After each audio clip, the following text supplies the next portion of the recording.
Meeting start time is 7 p.m.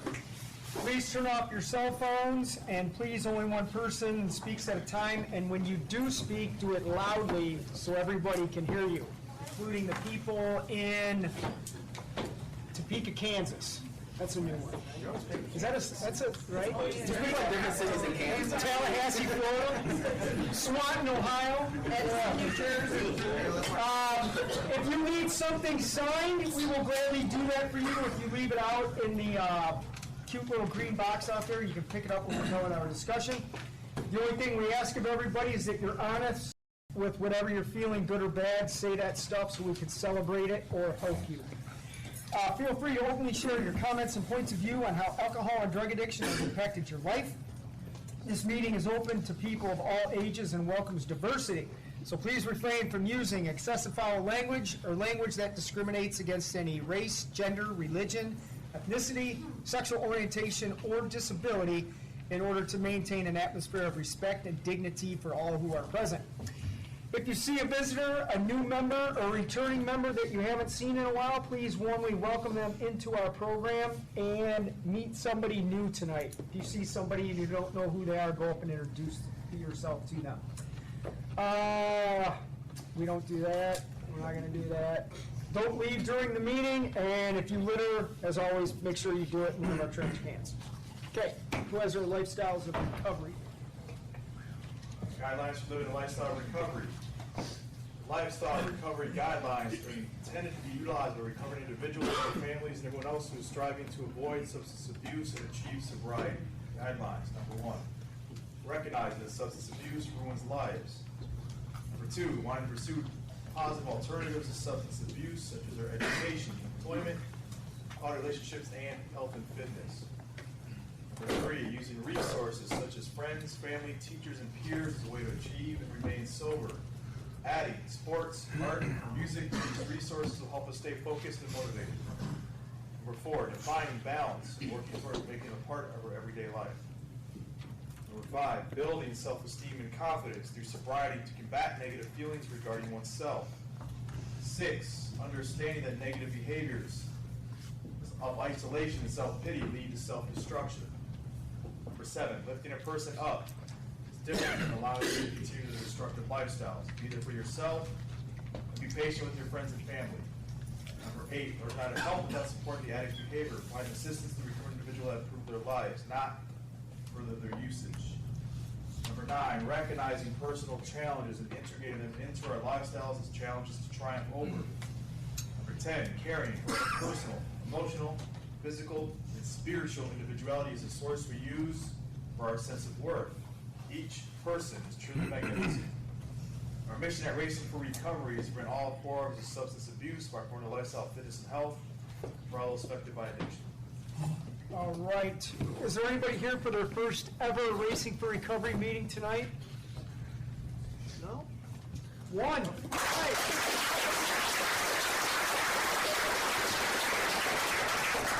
How did you hear about us? My dad is actually here. Oh, is this your dad here? Yeah. Okay. All right. Welcome. I'm glad you're here. So this is what we're going to do. Everybody's going to go around the room. And again, speak with some gumption. Say who you are and why you're here tonight. Mike. I'm Mike. I come here to stay connected and see all my friends here. This place works for me, so that's why I keep coming. My name's Brian. I've come here because I love this place. I'm Dana. I'm here because I live I'm Tiffany, and I'm here because I sobriety. I'm here because I've been coming here and support my girlfriend and wife. I'm Emily. I'm here to be consistent and for positivity. I'm here to support. So, I'm Ashley. I'm here because I need to be. My name is Keith. I'm here for support and to support my man Justin. Kevin, I'm here for support and support Justin. I'm David. I'm here for support and to support Justin. Wow. Well, I'm Carl. I'm here to see my wife and to support Justin. I'm Justin. I usually say I'm here to stay on track, but I think I got some evidence that I'm on track right now. So today I'm just here to be, better today than I was yesterday. Awesome. Awesome. I'm Cameron. This is Layla, and we're here to support my dad, Justin. I'm Brooke. This is Skyla, and we're here for my dad, Justin. Tony, I'm here for a better quality of life. I'm Wes, I'm here to continue to learn. I'm Amy, I'm here to end my toxic relationship with myself. I'm Brittany, I'm here to learn to love myself again. I'm Phil, I'm here to better myself. I'm Jeff. I'm here to get medicine for life. I'm Logan. I'm here to remain on the good path I'm on. Danny, I'm here trying something different. I'm Brian, I'm here for sport. My name is Rick, and I'm here to stay focused. Good evening, everybody. How are we doing tonight? Everybody all right? Okay, my name is Mary Jo. I came to racing for numerous reasons. For some peace and some strong serenity. And I love Racing for Recovery.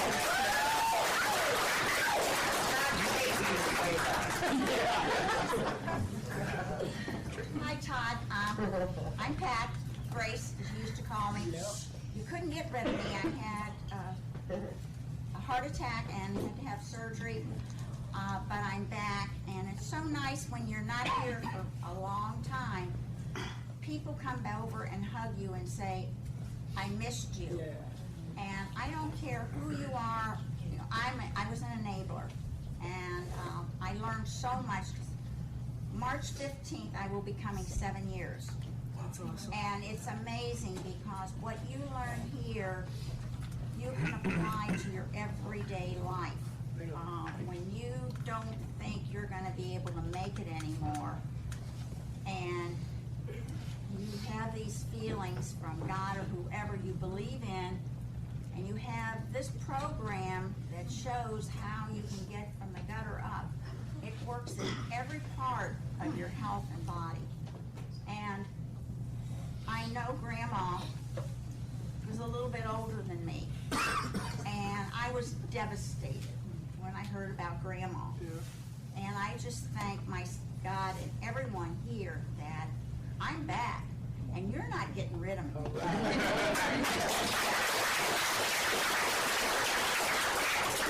turned 83. That's awesome. I'm not going anywhere. Good to see you. I'm Jillian. I'm here to listen and learn. I'm Amber. I'm here to support my mom, Jillian. I'm Dakota, I'm here. I don't know why I'm here, but I'm here. Dennis, I'm here for support. My name's Bob. I'm here to listen, learn, and apply. I'm Adam. I like the way this lifestyle helps me feel. I'm Samantha, and I'm here to continue learning. I'm Alicia. I'm here to better my life. I'm Heather, that's Xander. Definitely feel like this is the place I found my inner strength, and I'm just going to continue to keep growing stronger every day, you know, and that's a pretty powerful thing coming from someone who didn't feel like they had any strength at all. So, yeah, we're making strides here. I'm just going to continue that path and keep going. I'm Erin. I'm here for myself, support, and then support for my nephew. I'm Brandon. I'm here because this is where I learned quality sobriety. I'm here to support Mike, Todd, Emily, Levi, and my aunt, Erin. I'm Gina. I'm here to remain self-aware. Justin, I'm here for peer support. I'm Eugene, I'm here to stay sober. I'm Dave, I'm here to support my son Steve. Also, there's a car with the lights on, back in the corner, I think it's a Buick, but I'm not sure. HKW 1932, the license plate number. Oh. The lights were on. I'm Stephanie, and I've fallen into the abyss of alcohol and drugs once again.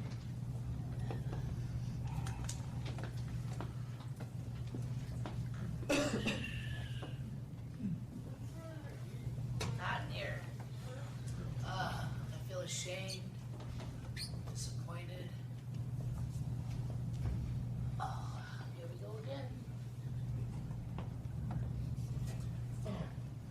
I'm Tim. I've been coming here for 4 or 5 years, and it's my first time in 2020. But I'm just here to it helps me with the challenges we face daily, and then also with the struggles that I had in the past. That this role has been helpful. Right on. My name's Sheree, I'm here to give support. My name is Jeremy. I never want to be unapproachable, and I think that equate that to humility, and these meetings help instill that. I'm Kim and I come here for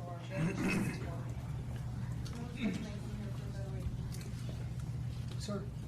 I'm Chris. I'm here to learn a better way of living my life.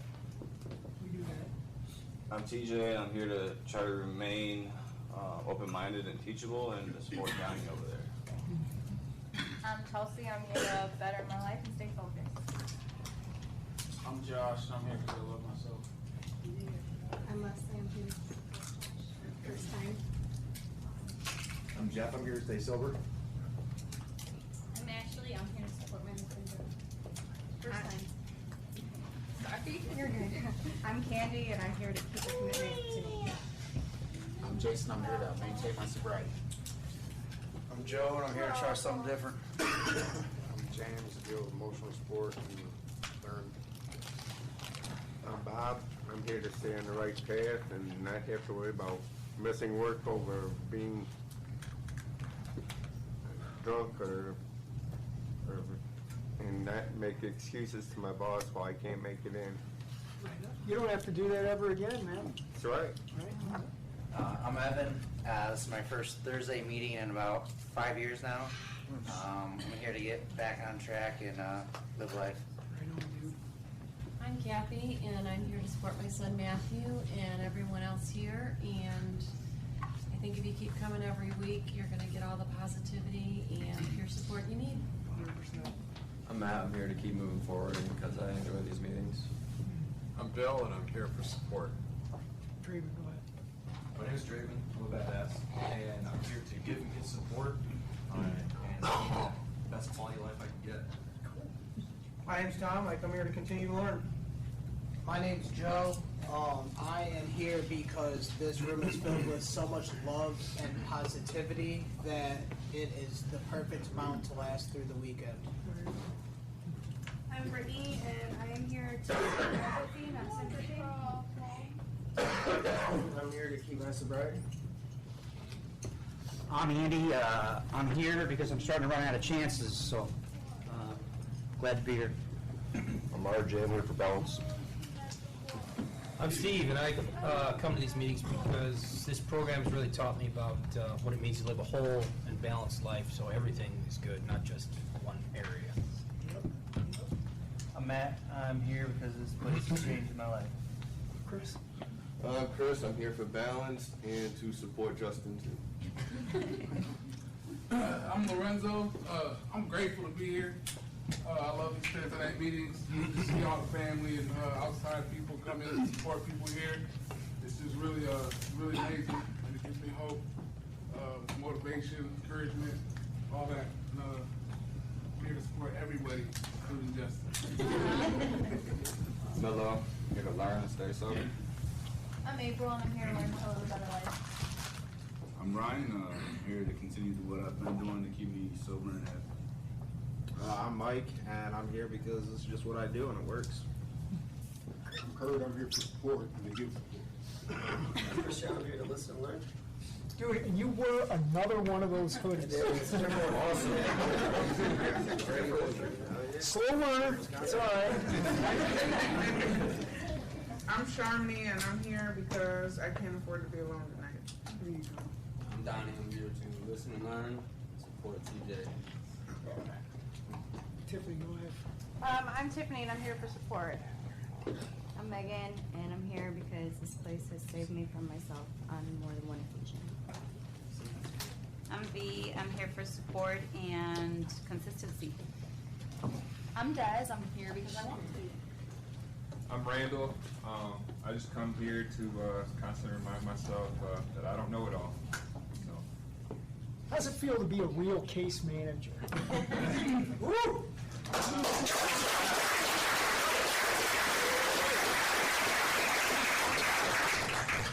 I'm Candy and I'm here for the positivity. I'm Darlene, I'm Mike in the Corner's mom, and I learned something new every time. I'm Mike in the Corner, I'm here to listen and learn. I'm Tom, Mike's dad, and I'm here to support him. I'm Jacob. I'm here to have a good time. Yeah, man. I'm Wendy. I'm here to dig myself out of a 3-year rabbit hole. I'm Penny. I'm Bobby's mom. I'm here to support him and this program. And I like what Jeremy said. He wants to be approachable. I was very unapproachable after my mother died suddenly of a massive heart attack, and I'm trying to get myself back to just that place where I was before she died. I'm Bobby. Just here to keep on keeping on, positivity. It's been a couple weeks since I've been here. It's awesome to see the guy that played the Punisher here in the crowd.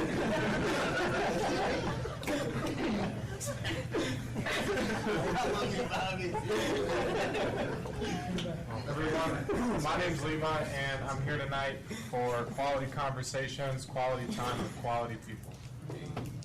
I'm Emily, and I'm here because today's an amazing day, and this is just an awesome way to finish it off. I'm Todd, and I just love being a part of this group of awesomeness that is ours. Who has Dee's poem? The answer. I have the answer. Running from the misery, trying to escape the pain. As I approach the light of hope that lies before me, each step overwhelms me. Every breath sears my throat. I ache. My body rebels against me. My memories torment me. Agony has become my closest companion. My demons mock me as I dangle helplessly above the abyss of alcohol and drug abuse. The voices all sound the same, criticizing, accusing, blaming me for what has happened. They don't understand. They don't care who I am. I am a human being full of thoughts and feelings. I am worth saving. Just show me the way. As at last, I reach the light of promise. There stand to answer, open arms, understanding smiles, looks of trust. And so it begins, racing for recovery. Okay, who had some of that awesome soup tonight? Right? Okay.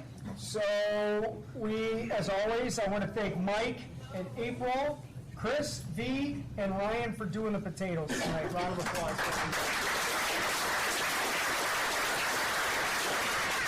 And as I've been saying every week as well, a lot of people ask me, hey, what can I do to help give back from what has been graciously given to me? You can help us clean up after the meeting because those guys did a lot of work to put on that awesome meal for you guys. Okay, let's do this. A couple things I want to say before then we turn this into a productive support group meeting. I'll do this first. I posted this the other day. Since this program has been started, all we want is for people to come in here, simply utilize the kindness, the education, the licensure, the level of sobriety, the experiences, everything that Racing for Recovery offers. We just want you guys to use it to the best of your ability and go about and get your lives together. That's it. Anything that doesn't fall into that category, we don't do. So if it's not that, we just don't do it. All we want to do is help people get a taste of what it truly feels like to somewhat love yourself, have some friends, improve your education, have some faith of some kind, eat some decent stuff, start to exercise, get a job, go live your life. That's all this program's about.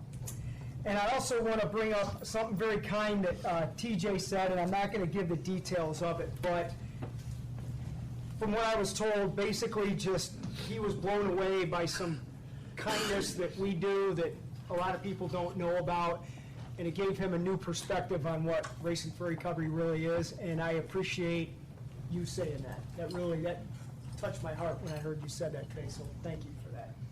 So how about we turn this all into a meeting here. Gina had mentioned the benefits of being self-aware, and I'm thinking of my awesome friend Stephanie, who's having a hard time over there. So let's talk about the benefits of being self-aware. When you're self-aware and you're sober and you're struggling, you can conquer that. But I give a lot of praise to Stephanie for having the courage and being self-aware to know that she needs to be in here. So let's talk about the benefits of being self-aware, whether you're on cloud nine and things are great, how not to screw that up, so to speak. And if you're hurting, being self-aware enough to raise your hand and ask for some help to get you back on cloud nine where you deserve to be. So self-aware, what's that like? This is your turn. David? How you doing? I'm David. I'm struggling in some aspects. I've been talking about it for a couple of days just to try to see what kind of response I can get back from my peer support. Is with rage. I take every emotion and I attach it to rage. I don't know how to. I try to flip it. I try to see the better. I try to breathe. I try to meditate. I've took a lot of. I work out every day. I've changed my eating, and like my friend Kurt here tells me, I gotta change everything in my life. Everything about me, all my actions, and then I slowly see myself, not self-sabotaging this time, but I see myself. I feel like I take 2 steps back in my mental, where I revert back to the old ways, and that are I feel like I'm embedded in me, and I start getting harder on myself, but I'm happy today that I'm aware that these things are happening, but I also beat myself up in that same thing, and then I hide behind another mask of comedy, and then I go back to helping everybody else and not focusing on myself, and I see myself starting to do that again, and again I'm happy that. In 3 years, I couldn't figure this out, but in the short period of time I've been in racing recovery, I'm able to see that, and I can come into this group and I can ask for help. Like I just want to see what kind of spin off on it. Like I've tried meditation, and I see myself just slowly, not just losing it all together, but I can see in moments that I'm not as strong as what I want to be. Does that make sense? Carl, you had your hand up?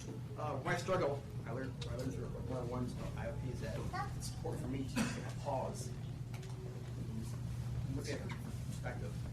If I don't do that, then it's chaos. That's good. That's good. Raymond, did you have your hand up? Go ahead. Jeremy, go ahead, Mike. You're right. Yep. Yeah, self-awareness is extremely important, and you begin to get those feelings back in sobriety. And I was really hard on myself all the time, and I never felt like worthy or good enough, and I isolated myself away from people. But being in racing for recovery, it really you start to grow these bonds with other people that genuinely care about you, and you can do better. That's kind of why I tell myself I'm a badass every day.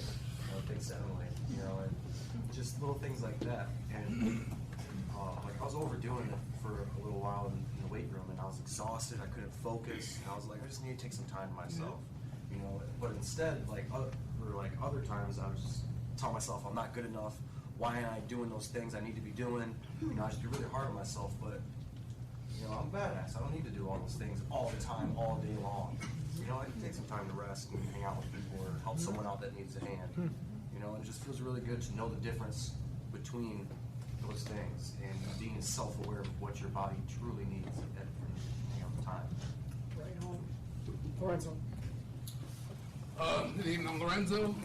First off, it's a support meeting, so I just want to applaud Stephanie. Seriously, I see courage, self-love, and a fresh start, man. For me, when I first, realized I had a problem, that was the first time ever showing any self-awareness. And in doing that, I came here. Through working this process, I've become more self-aware of my the reasons why I had that problem, the feelings behind that problem, and finally found some awareness of new ways to deal with that problem. For me, that was huge. I no longer act so much on impulsion, emotions, just out of reaction. I'm actually more self-aware, and I realize when I'm going through things and I'm put in situations that are very dangerous for me. I'm still new to this, but just for being self-aware, I've gained so much more strength in conquering this war I'm at. I'm struggling every day, with myself, with my, the way I care about people. I tend to care for people a little bit too much sometimes, and that kind of puts me in difficult situations. For me, I had to realize, that's a problem for me. And in order, after I realized that was a problem, I started to express it with other people, utilize my support system, and actually get another perspective and other people's insight. And it's made me even more self-aware. I still find myself struggling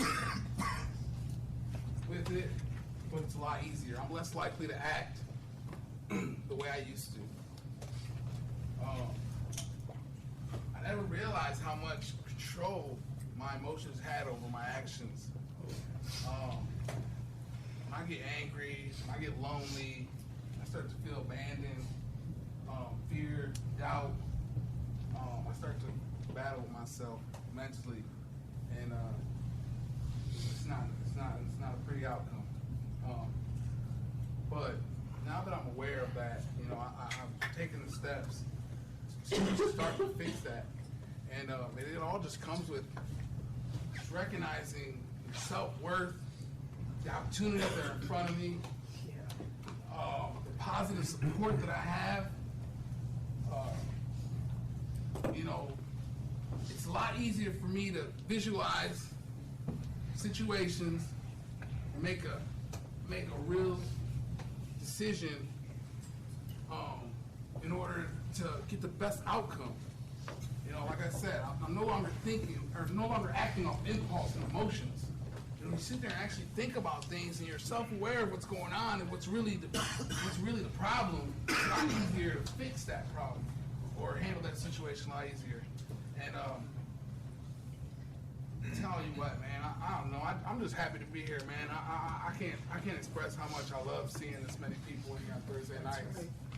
For me, that's huge, man. A lot of people know here I got family issues, man, that I'm working on. But I'm aware of that now, and I'm no longer wallowing in it. No longer beating myself up over it. I'm doing something to fix it. And that's all that matters. Today I know I'm a better person than yesterday. I know tomorrow ain't here yet, so I never know what to expect, but definitely helps to be more aware today. So I've gone through a lot of changes recently, a lot of different things, and the biggest thing that keeps me sober is being self-aware. Some days my sobriety is super low maintenance, and I don't really need much, to maintain that. But other days, it's really, really high maintenance. And those are the days that I know I have to reach out, I have to become active, I have to make some new friends, I have to get out of my comfort zone. So trying to having people tell you that they no longer recognize you for who you once were and who you're becoming is a really hard thing to hear. But that's where you kind of internalize it and recognize that you're right. And if I don't change my behaviors, just as toxic as what I was in active addiction, other than I'm just sober. So it's I'm learning how to differentiate the difference between needing to change and wanting to change, because there's such a huge difference for that. I don't know, it's just know what you need and recognize your own stuff, call yourself out on your own bullshit, because you're the only person I'm the only person in my head who knows what I truly feel and what I truly think about certain situations. That's good. TJ. Yeah, TJ. You know, with the self-aware thing, it's like, I know for me, like when I really look at things and when I look at them squarely and I'm looking at what's going on inside of me and I'm feeling irritable or whatever, or discontent, like, you know, and a lot of times it's from the outside things that really affect me. I really need to look inward and see what's going on. You know, people start making me mad if I'm getting knocked off my square. If things are not feel like they're flowing the way they should. It's really something that's going on inside with me. And you know, I had a situation that was going on, and I was looking at it, and I was trying to, like, okay, well, it could be different, but like it continued to be the same thing. And at that point, it's like, what am I going to do about it? What am I going to do to change it? You know, because it's affecting me. You know, and I had to make that decision, and you know, it wasn't an easy decision, but I made it, right? So now it's time to move forward and really look at things, and I'm able to do that because I know who I am today and what I want and what I deserve. You know, and I deserve a good life, and that's what I'm striving towards. And you know, you know, and we were talking about this in ILP about, like, a lot of times, especially when I'm feeling uneasy, man, I start acting on those old behaviors, and like, because it's that instant gratification that makes me feel better. You know what I mean? Like, I can lash out at people. You know, I can go into a store and I steal a candy bar because it's $2 and I only got 3. You know, whatever those things are that makes me feel good for the moment. But the longevity of them, like, it doesn't do good for me. You know, my good friend of mine says all the time, like, we can't stay sober and steal candy bars. You know, we can't do those things. We need to be acting accordingly and acting, you know, in the right ways. And you know, so I try to build healthy things like what you guys talk about here. You know, let's get in the gym. You know what I mean? Let's meditate. Let's really look at, you know, what I can do. What can I do? You know what I mean? If I want to sit in self-pity and wallow and all those things and think that I'm going to get better, it's not going to happen. You know, and you know, the other thing is, like, you know, like, trying to think my way out of things. A lot of times, like, you know, to build new behaviors, we gotta just act on things. So just do something the opposite and, like, act our way into new thinking. Because eventually it'll become a way of thinking. You know, and you know, it's a pattern for me. You know, and so before I came in here, and Dave kind of touched on it too. I think a big thing, and the reason we get sober is not just for us, but it's for everybody else that we touch, the lives that we touch. That stuff makes us feel good, man. You know, when I'm able to sit down and talk to somebody and help them out, and they say thank you, like that feels good. That I'm able to do that. And if I wasn't sound mind, like I wouldn't. If I was out there ripping and running, like I wouldn't be able to do that. You know what I mean? I wouldn't be able to help nobody. You know, and I was sitting with a friend in the car out there, and he tells me, he says, what are we here for? Why are we here? For what? For us to live and die. And he said, and I told him, I said, man, every life that you touch and everything, you know, every heart that you touch, like that passes on forever. Whether it's a friend or it's a kid or whoever, that's going to go on forever. So, you know, and that's, I feel like the purpose is, like, connection with other humans. You know, and trying to live in that. You know, sometimes it seems crazy, but you know, I feel that's what we're here for. So, thanks. Steve, before you go, I just want to again point out how awesome is it to see Justin's daughters here with him. That's an example of what Racing for Recovery does right there. That's beautiful. Awesome. Steve, you're on. So, when you say self-awareness, I think the first thing that popped into my head was living my life with intention. Being aware of what I'm doing and why I'm doing it, not going through life just, you know, going through the motions, so to speak. So, and then that also kind of thought of when you mentioned Randall and his new role as a case manager, I thought, well, we also have to be our own case manager on a daily basis for every aspect of our lives. That includes knowing our limitations, when to ask for help, when to take responsibility, which should be always, what we put in our bodies, good and bad, whether those decisions. So if you have that awareness, it can help you through the best of times and the worst of times, as long as you know what you're doing and why you're doing it. And that just keeps everything connected together. And I think the way that we approach it here in this lifestyle, this community, is just a beautiful way to do it. That's awesome. Bobby, you're up. Yeah, so self-aware. So for instance, like this morning, I got up for work and I went downstairs. I'm sitting at the kitchen table while the car's heating, and I text my mom and I said, I need to go to the meeting tonight.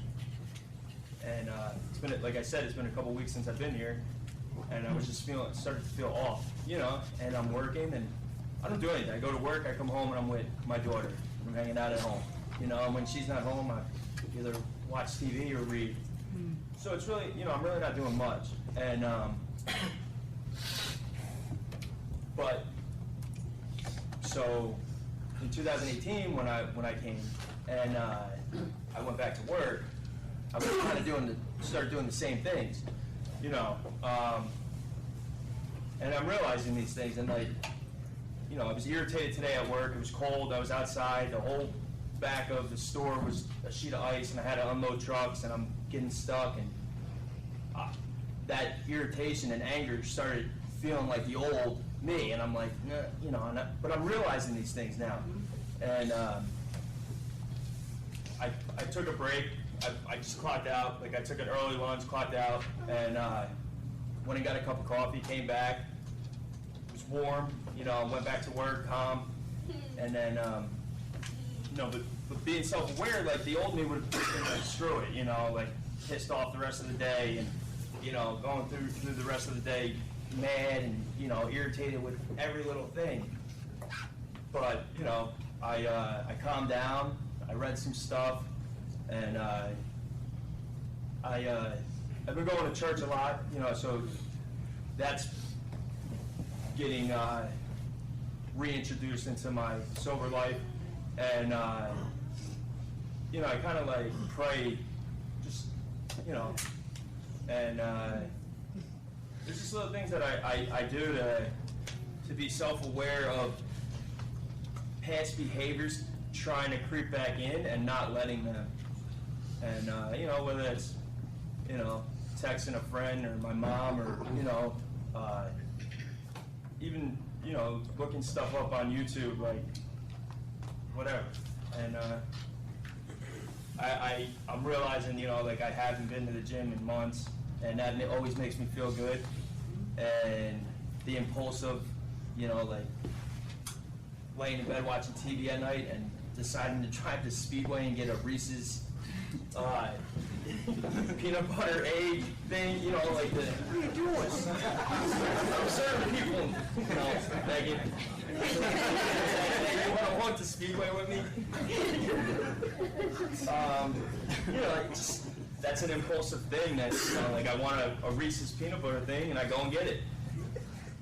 Instead, but these are things that I'm realizing, and I had a year, basically living in lodging, 10 months living in lodging, and getting to know myself again. And now, like this year is like where I'm at, like is learning how to live back into a normal lifestyle, and reintroduced into society as a sober person, and not falling back to drugs or alcohol to get through the day. What was that thing in that scripture thing you and your mom read the other day? What did that say? Thou shalt not exploit thou neighbor, or however it's. We were in RCIA class together. We're doing that, and Bobby read the whatever the gospel. Yeah. And I just happened to look down, and it said, "Thou shalt not exploit thy neighbor." Like that. Jacob. So to me, self-awareness is just being able to objectively define yourself and to own it. And it can be, and that's for good or bad things. Like if you're the happiest person in the world, and you feel happy, own it. If you're an addict or an alcoholic, own it. Or overweight, own it. And the more, and then I also kind of see like the polar opposite of it is denial. And, about like the person you are. So like say, you're like overweight. If you go around and like, you don't sit there and deny it to everyone's going to accept you for it. But if you go to like your doctor and he's telling you how to get better and to eat right and all your health problems will go away, but you're still hitting Burger King and you're going to your doctor saying he's the a-hole for not fixing you, well, you're gonna piss him off because he knows you're eating Burger King every day, but he can't call you out on it. And it's kind of like and then in my life it's every girl I've ever dated has said I'm pretty much the biggest asshole they've ever dated. Now, I own that, and, you know, and I can have fun with it. And, you know, I can be a dick sometimes, but, you know, we laugh about it. But if, you know, my girlfriends were calling me an asshole, and I'm like, oh, no, I'm not. I'm just this happy-go-lucky dude. What are you talking about? And I progressively just kept being that a-hole without, you know, acknowledging what a crappy person I kind of was being. You know, they're going to resent me for that. And then they're going to go and tell everyone else that I'm just this big, you know, big dick, you know, whatever. And it just the whole, you know, being able to just own who you are is what's going to make people like you, no matter who you are, whether you're an addict or, you know, you can have all the bad qualities in the world, but as long as you own it, there's going to be people out there who are like you or will like you for being able to own it. If you're just in denial about everything, everyone's really going to think that you are an asshole. All right.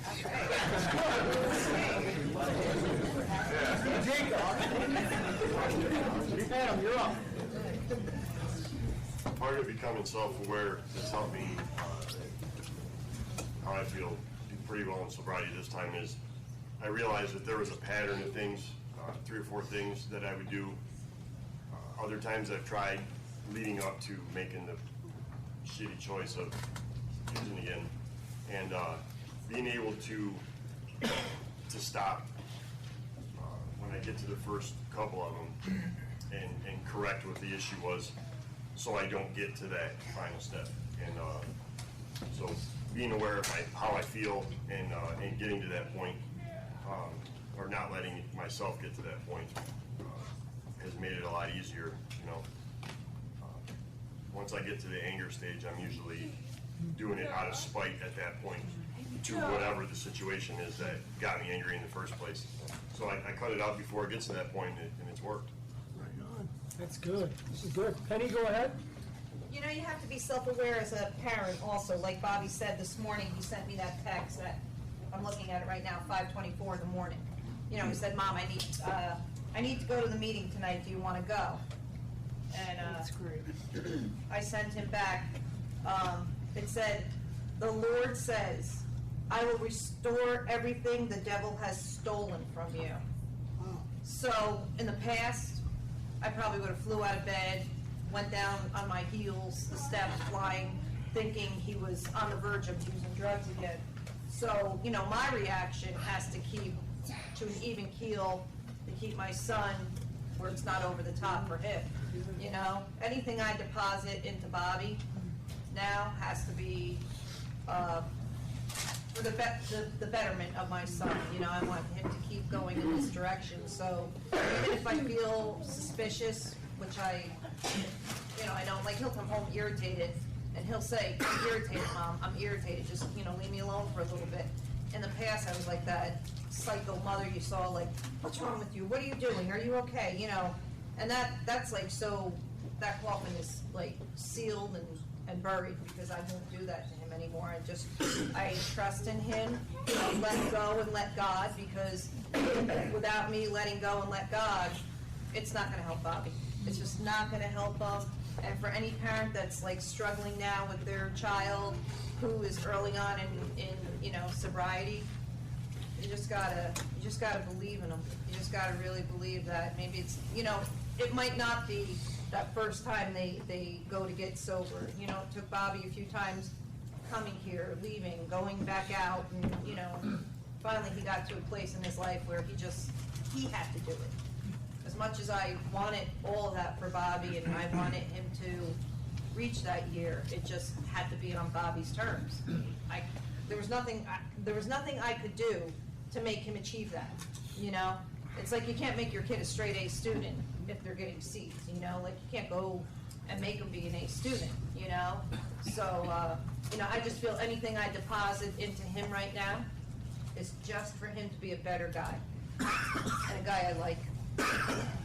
You know, this is the second thing that's reminding me of what Racing for Recovery really is about. You have two people in the same family who have improved tremendously over the past year, and that's what that program is about. Because we listened to you, Mr. Crandall. You told us, follow my program and you will see results. And you didn't lie. Ours. You listen to me. Don't get embarrassed, because listen, it works. This works. Well, stand up and show everybody your Bon Jovi shirt. That looks good.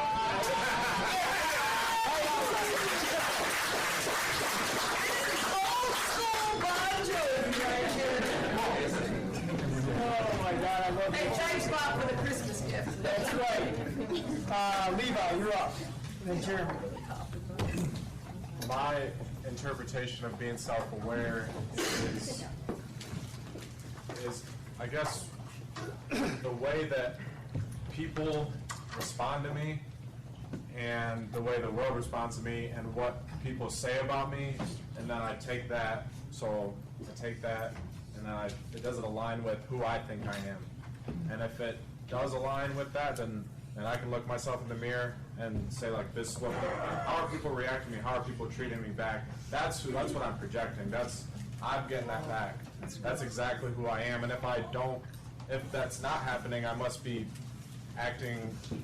something's up to where, and if there's like ever a problem with me and I feel like hurt, or I'm like, I'm questioning other people, it's because I haven't maybe defined who I want to be as a person, and that can conflict with that process. But being self-aware is definitely how I look at it, is how does the other person see me? Because that's got to be that's what I'm projecting, because I can't always see myself from a third person point of view, at all. And when I look in the mirror, that's the only time I can get real with myself. And if I can look directly at myself and say with confidence, I am who I say I am, and that's the most self-aware I think I've ever been, when I can define that clearly with confidence. That helps me. That helps reinforce my behaviors, my positive behaviors in sobriety, my positive behaviors in general, when I can do that effectively. And I wanted to mention something real quick on the thought process when it comes to being self-aware, because I think I'm an avid overthinker. I think a lot about things too much, and a wise person once told me that it's not those thoughts that are coming in your head that you think that's talking to you, it's the person listening to those thoughts. That's who you really are. Wow, that's good. And that was Emily, by the way. That's good. Jeremy. So number 9 on the guidelines for living a lifestyle of recovery says, recognizing personal challenges, integrating them into our lifestyles as challenges to triumph over. My greatest personal challenge is my own thought process. Substance, or the use of substance, was secondary. It was always the insidiousness of my own mind. And Jacob said it well, it's not just self-awareness, but it's being as objective as you can about yourself in that self-awareness. There's a lot of mental distance. There's a lot of stopping before reacting. And it's a perpetual cycle where the more I do it, the more of a norm it becomes. Because there's times I don't do it still, but there's more times now that I do. And this idea of rage and why rage was a big thing for me at one point in my life too. Because I got a euphoric feeling if I could physically assert myself in certain situations. And now I take more pride in the fact that I can handle those same situations calmly. And it takes a lot of, I have a memorialized moment of the last time I actually fully lost my temper. I remember that day, almost like it's a sobriety day. That's good. Because I'm no longer that man. And there's more pride in that, especially as I define myself as a man to handle situations calmly than it ever did to assert myself physically. The situations don't always appear as they seem. Carl said something once a couple weeks ago about a text from his daughter, how if he would have reacted on that text from how it initially looked. Yep. And I use that as a metaphor in my life now. That's good. Amy, go ahead. I'm really too self-aware. Like every little thing, I notice it bothers me, and I gotta go over it. And I'm working on trying to change how to deal with that in a positive way. But I just want to say, if anybody wants a love necklace or a bracelet to go with your t-shirts, I got them. Before we read our closing poem, I just want to thank everybody who came tonight, who comes here. Keep Stephanie in your thoughts tonight, and anybody else who's battling. And if you're feeling good, thank somebody who's greater than yourself for having you feel that way, right? What is our closing poem? I got it. Autobiography in 5 short chapters. I walk down the street. There's a deep hole in the sidewalk. I fall in. I'm lost. I am hopeless. It isn't my fault. It takes forever to find a way out. I walk down the same street. There's a deep hole in the sidewalk. I pretend I don't see it. I fall in again. I can't believe I am in the same place, but it isn't my fault. It takes a long time to get out. I walk down the same street. There's a deep hole in the sidewalk. I see it is there. I still fall in. It's a habit. My eyes are open. I know where I am. It is my fault. I get out immediately. I walk down the same street. There's a deep hole in the sidewalk. I walk around it. I walk down another street.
Thank you.